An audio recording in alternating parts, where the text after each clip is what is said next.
Meenakshi Sharma. Welcome to yet another wonderful, unique episode of Stories from Qatar on this International Women's Day. While this year has been different, it is still an occasion to celebrate women, their achievement, among other things. It is also a moment to reflect back and see how far we've come in terms of supporting women entrepreneurs, leaders, and workers as they're quintessential in building robust economies and giving out just societies. I'm joined by two phenomenal women this afternoon to discuss with me the importance of women in building up a perfect society. I'd like to welcome Maud Daniel, who heads, or is rather the managing director of Fad Fad, Ghazal Sheikh, who has a wonderful blog which is called IAMGazal. Just to introduce them briefly, Maud basically is not only managing this platform, which is one of its kind in the region. It provides emotional support, counseling to anybody who's seeking mental support in the face of adversity or just due to isolation during this pandemic year. Ghazal, on the other hand, is a fashion influencer who uses the power of social media to reach and empower women. So I'd like to begin with Maud first.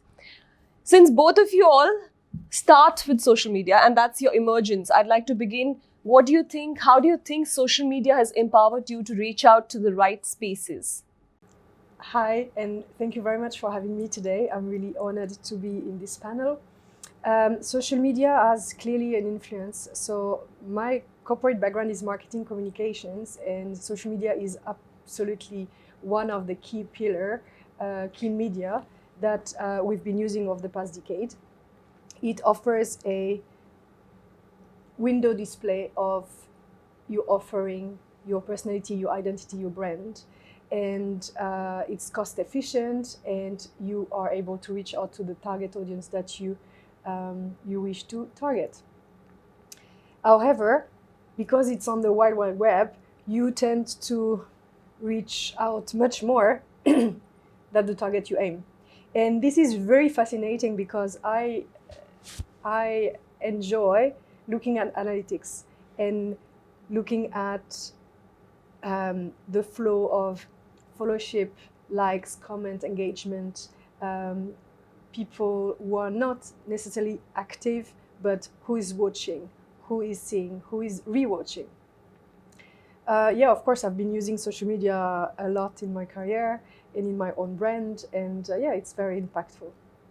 So how do you think social media has led you to a platform where you can empower women, or what role has social media or media in general played in your field or your industry, which is primarily? During that time when I planned to open a social media account, I was just a housewife. I was doing my work at home, and I was just enjoying taking care of my daughter and my husband. And then somebody suggested me, since you're a fashion designer, why don't you open your social media account and share your ideas about styling and fashion tips. When I opened the social media account, and within just 2-3 months, I got thousands of following who were praising the styling and the things I was doing on social media. And at that time, I felt really good, but I had no clue that I am increasing a following, which is going to give me a sort of a power in the future where I can bring the issues which is regarding women empowerment or maybe discrimination or racism, because my whole point was to create a platform where I can share my ideas about fashion and everything. But with times, within 3 to 4 years, I was having so strong following of the women around the world, and they were discussing so many things. And whenever any movement, especially these hashtag movements which are about women empowerment, so they would approach me and they were like, Ghazal, you have a huge following on social media, and we want to bring awareness about this movements for supporting women each other. So can you please share this on social media? And I was very happy to share it because I'm a woman and I want other women to get empowered. And it started from there, but right now it's about like any business, if you want to make it successful, It's a good amplifier. it is the best thing right now. That's nice. So, ladies, I wanted to know that I've heard this commonly at every platform. There's enough ample evidence on the internet to prove this, that a country's prospect develops only when women are decision makers or they get equal spaces in boardrooms, or let's say in the workforce right now. During the COVID pandemic that we witnessed, half the workforce has gone back to let's say houses, or I'm not saying that's not good work, but I would say that we're likely to go back in time to the 1950s in terms of just pushing back half the population. Do you think it is important for women to push them in the forefront, or do you have women working for you in your offices as leaders? As you're the managing director, you're running a blog. Do you support each other, or do you feel like women cannot survive together in a competitive space? No. Yes. So, in my experience, I worked for global and local brands here in Qatar, and I would say for 6 or 7 years, I was the only woman in the management team. Right. So I actually didn't feel lonely. I thought it was an advantage Yeah, of course. that I could use, but I was in none of the alliances. I was just professional and focused. So you formed a minority group in that sense. Yes. Was that easy? Was it difficult to navigate such a space? It was not difficult, but yes, there is a sense of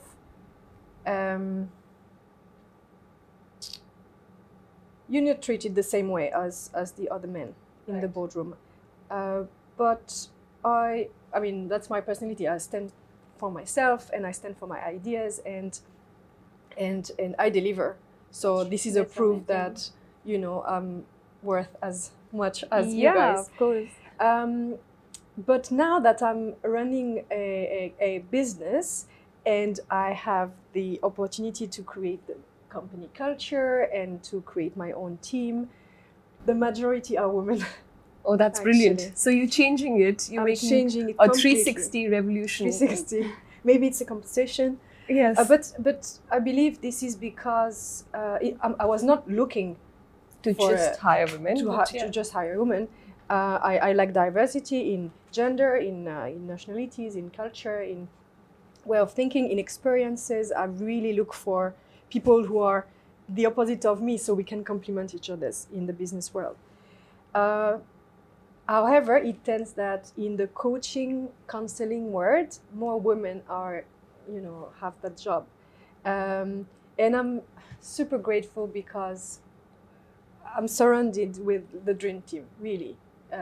Beautiful, empowered women who are ambitious, who are lighthearted, who really want to make a difference in people's life in Qatar. And that gives me and us a cloud of positive energy, which is fantastic. That's amazing. Lovely. Ghazal, you on the other hand come from a field where women have a clear advantage over men. Yeah. which is the world of fashion and influencing people. So do you think even in that segment, do you think you have a greater say, or are there or the decision-making factors come from large corporate groups which are headed by men? So do you feel there's a need to emulate them, or is it all right the way it is organized, this industry? No, definitely there are room for improvements, and women can be pushed, in a front line because they are more committed actually. Men are committed definitely, but with my experience, my videographer is a woman, my photographer is a woman, then the writer, I have only one man in my team who is handling my website. Rest of all are women, and I'm more comfortable with them. I can call them anytime. So there is this thing that women are not available all the time when you're working with them. This is absolutely wrong in today's world, because if I have a client who's saying, Ghazal, this article should be posted on your website by tomorrow, and there are some changes, and let's say client is reaching out to me in the night, let's say 10:30 or 11 p.m. I wouldn't think twice. I can call my writer at that time and I'm like, there are some changes.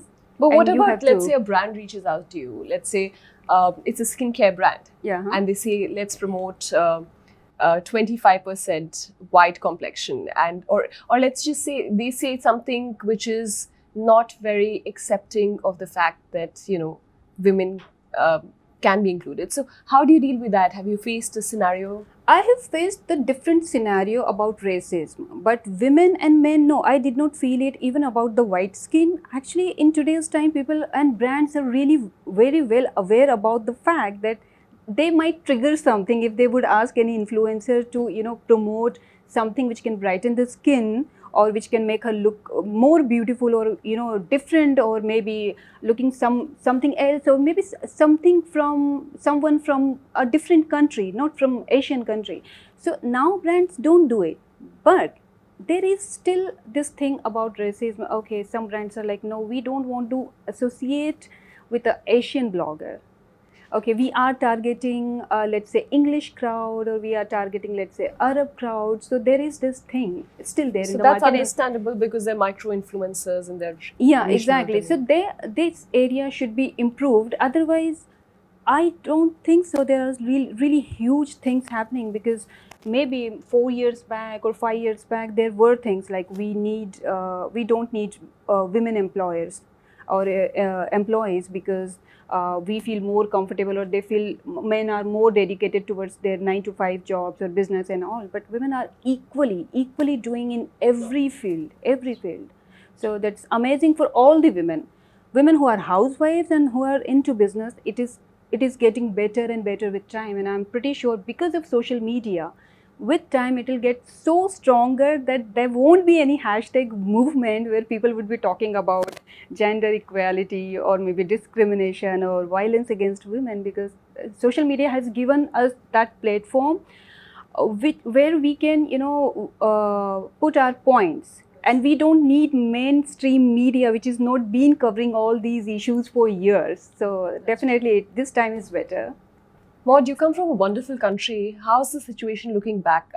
Are the challenges different, let's say in the Middle East, being a woman, in comparison to being French and from France, to escalate and go to the management, as you say?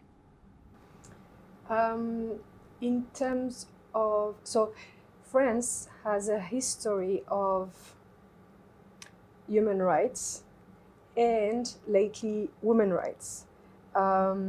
It's not that old. So how many women still, have been presidents or prime ministers or not have yet, been not yet. Not yet. So you still feel there's a lot, Yeah, a scope there. So in terms of being from the board members or just getting to a position. It's starting to happen. Okay. So more and more women are empowered to become CEO and ministers and running their own business and having responsibilities. It's still a minority, but it's happening, and some companies or government are making a point of increasing that percentage to have a better gender diversity balance in one workplace. Even our president a few years ago said that he wants to increase, like he wants to see more women in the government offices, heading ministries, which is really inspiring. Yeah. And I hope These his are wishes like- will come true. These are time for women. Yeah. Now we can enjoy it for sure. And in Qatar, I also met a lot of women, really high caliber women who are ministers or CEO Yeah, or that's CXO. true. But are there enough women-led businesses in the region? Never Or- enough. Never enough. Is there? But Do you know the scale? It's coming about, It's a trend that is picking up. picking up. Yeah. I see. But still, there's not enough to No, of occupy course. like a. Yeah, So- still No, you because- see the majority, like women are minority Yeah. in many places. That's true. So I wanted to know, how can we inspire, how can we push women-led businesses to achieve their highest potential? You are the managing director of Fad Fad. You're managing your own very successful blog. I want to know, if you had to encourage other women to take up your positions, or maybe young girls to become future women entrepreneurs, what would you Yeah. sort of suggest? I or- think what comes to mind is the self-confidence and self-esteem. So whether you have had work experience or not, you have so much to bring to the table. That's true. So you have experiences, you have a culture, you have ideas, all ideas. I mean, you So can, many you can really add resources, yeah. value Yeah. to any teams, really. Yeah, true. It's just a matter of self-confidence and ambition, or Yeah, true. or the willing to. So were there To any do so. challenges in terms of climbing up the corporate ladder for you? Not just in terms of gender perspective, but otherwise as well. You're one of the few women who've scaled up the ladder. So were there any challenges in that respect?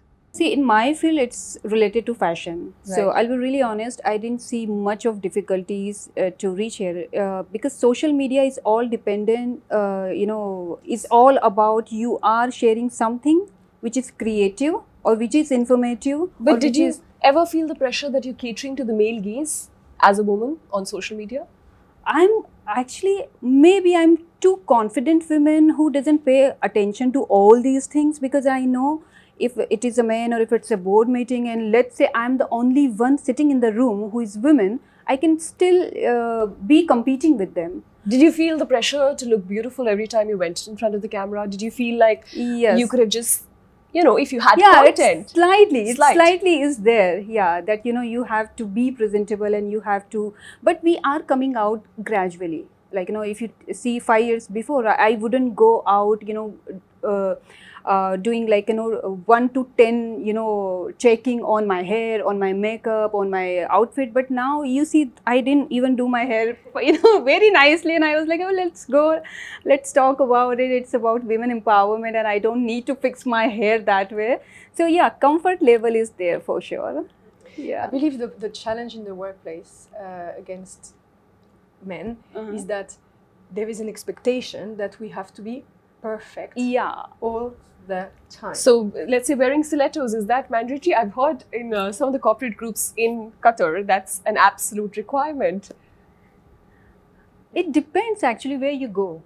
If you go to government offices and all, because I've been in few places, but women are really comfortable. They are wearing flats and they are wearing shoes, and some who likes to wear these high heels, they are wearing it. But I guess it's not compulsion or pressure nowadays in government offices. But if you're going to an event which is related to fashion, then definitely like people would be wearing it to look good, or maybe to give their statement about the fashion. So it could be that way, I guess. Yes, yeah. Of course, body image, that must be impeccable, but also you have to be the good student always. Like you cannot be you cannot go wrong, you cannot fail, because you're expected as a woman to Yeah. have grown up as a you know how to serve tea, and you know how to play with dollies, and you know how to be to handle conflicts with a kind manner, and Yeah. so and you're project manager and you're event manager at home. You know Yeah, all true. the skills that you build at home, Yeah. actually. So And the thing is, there is an expectation really to women that they have to behave perfectly, they have to look perfect, yeah. they have to they cannot fail on you. So the minute you're not as they expect, that can cause problem. She reminds me of one thing. I'll share with my personal experience. So we are 4 sisters, and out of 4 sisters, I'm the only one who has this, dark skin color, and the rest of all are very fair, and they look really beautiful. So when we were, growing, so my grandmother or maybe my aunts and all, they'll be like, okay, because in India it's a huge thing, like to have a fair skin color. Yeah, it's equated to almost being beautiful. Yeah. So my grandmother, she would always mention that okay, these 3 will get a nice husband. Okay. Okay, but what about Ghazal? Yeah. Because at that time it was like huge thing to have this skin color, because it's a surety she's gonna face problem while she's finding, or you are finding for a husband, or she is gonna get problem. Now I grew up that way only, that okay, I might not get a nice husband, because this was the atmosphere at that time. So But isn't that discriminatory? Did you personally ever feel like I as a always single... wanted to have your skin color. no, I actually realized after after when I was like 20 or 22, I have a beautiful skin color. Of course, yes. And whole my childhood and yeah, my And you teenage. deserve a good husband. Yeah, I know. My teenage. Regardless of the skin color. Yeah, I was thinking like I don't have skin color, so I would put on like this fairness cream, and then all homemade things which promise to give you fair skin complexion. So once I was like 22 and went into fashion designing. So at that time, everybody was like, "Oh my God, your skin color is so good. You look so beautiful and everything." And guess what? I was the only one after 20 who was not having problem to have marriage proposals. And my mom was like, "Oh my God, why she's getting so many proposals? Wherever she goes, she gets proposal." Because I was too good with fashion sense. I was too good with other things, and I was not focusing just to find a husband. I was very much clear that I want to do something in life, so I'm not going to focus on being to look good all the time Or to be ready for the marriage market. Having said that, Maud, do you feel like being a single woman vis-a-vis being married is something that is, is differently treated in organizations? Probably not. Yeah. Okay. Yeah. So what were your pillars of success? So how did you go up to where you went? Because you are the minority group, like I've said. So give us your secrets. We would want to know how you made it. I don't reveal my secrets. No, I think, okay, number one is really the intention. So Yeah, she the is right. intention. And I have done this exercise many times in my life, but where do I want to be in a year time, in 3 years time, in 20 years time? What am I all about? What are the values that really speak to me? What type of mission resonates with me? What I'm good at? What the world needs? What I can be paid for because I'm good at it. Yeah, true. And then when you really know yourself and your ambition and where you want to be, that's the most difficult part actually, because the path to reach, it's clearer, and then you realize, the network you need, the people who could help you reach those goals, or how, maybe what skills set what skills to add to your skill set in order to be the best candidate in the next opening and stuff like that. So number one is really intention. The second one is knowing yourself and what you can do, and keep your confidence in yourself. So self-love, be gentle with yourself. Don't listen to your voices who tells you how bad you are, how incompetent you are, how ugly you are, or whatever. Or people are probably saying that about me, or keep that. Yeah, those true, voices true. shut down. That's the most important thing when you are heading to a path where you are setting some goals for yourself. You have to ignore what people are saying. Their focus. Yeah, true. What about you guys? Do you feel this amazing movement that started over the social media about having an unfiltered look and not portraying yourself to be too perfect, which is not the case, or is rather not the case in most scenarios, is a good movement? You've stepped into that foray? Oh my God, I'm supporting these movements too much. As I've mentioned already, that I had a problem with my skin color. Okay, and now at that time people won't talk about it. And I was so young, let's say 12, 13 or 14. There was nobody who can tell me that, it's fine. Whatever skin color you have, even if you have acne, it's absolutely fine. There was nobody. I had to, increase my confidence in myself that, no, it's fine if you don't have it. But nowadays, because of these movements, the young girls, 13, 14, 15, if they would see anything on social media, oh my God, it's fine not to have perfect hair. It's fine to have this skin color, or it's fine to not to, put on makeup.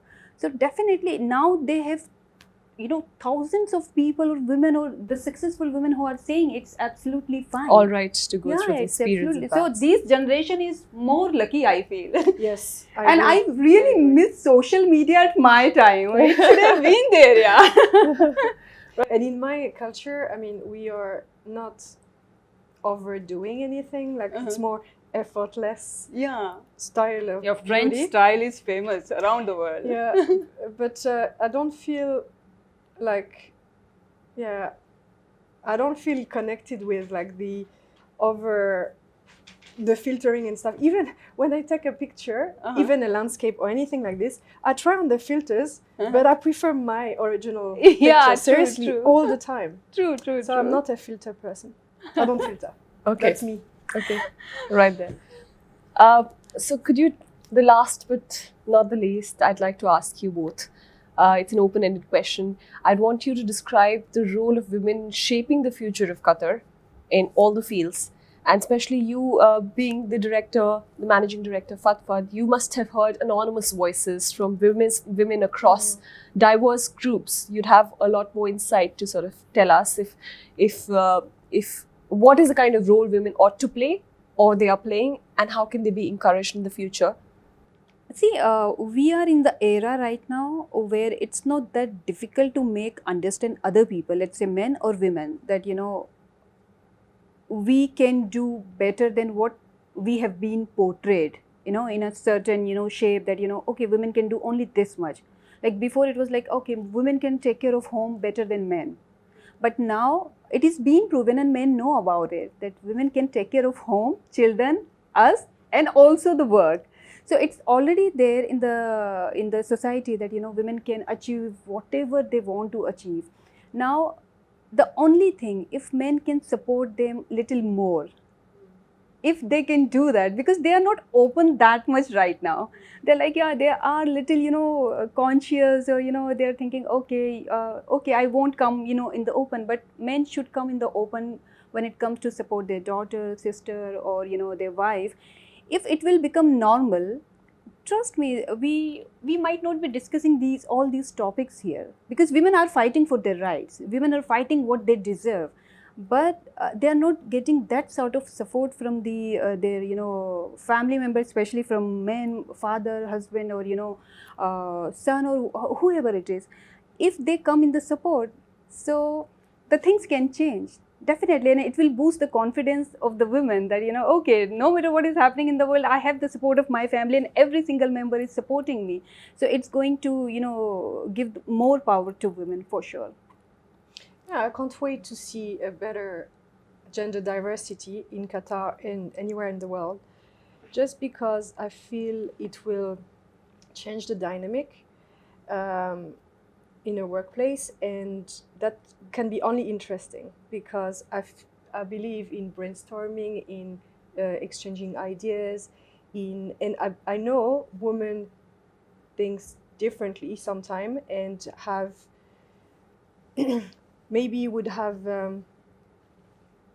I don't want to be offensive, but maybe a bit less ego in their decision making process, and that can be really healthy to have a constructive discussion between men and women who have different way of thinking and different way of resolving problems and managing projects. Yeah. So I think, I mean, and I'm hopeful that it's going to be the case. Yeah, it's going to happen, inshallah.